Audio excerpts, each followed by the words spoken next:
ওই দুই লোকটা দুইটা আফসোস আল্লাহ তাআলার কাছে বলবে, মা আগনা আন্নি মালিয়া হালাকা আন্নি সুলতানিয়া। যাদের আমলনামা আল্লাহ রব্বুল আলামিন বাম হাতে দিব, ওই মানুষটা বলবে, ও রব্বুল আলামিন, মা আগনা আন্নি মালিয়া, দুনিয়াতে আমার সম্পদের অভাব ছিল না, আমার সম্পদ আমাকে জাহান্নামের আগুন থেকে বাঁচাইতে পারে নাই।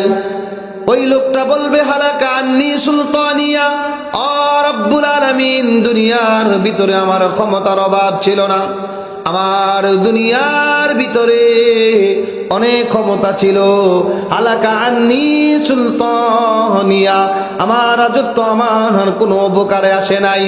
প্রিয় ভাইরা আমার, চিন্তা করুন, ওই দিন যদি আমার আপনার অবস্থা এমন হয়ে যায়,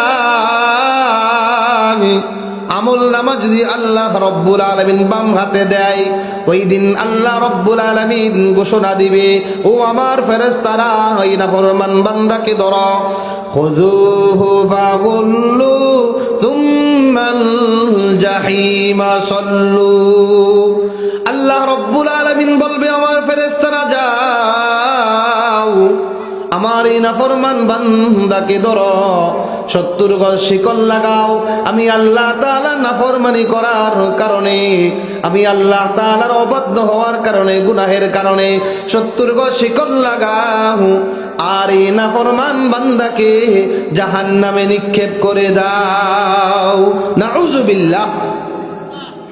চিন্তা করুন সেই দিন কি অবস্থা হবে। আমল নামা যদি আল্লাহ রব্বুল আলামিন বাম হাতে দেয়, আর আমার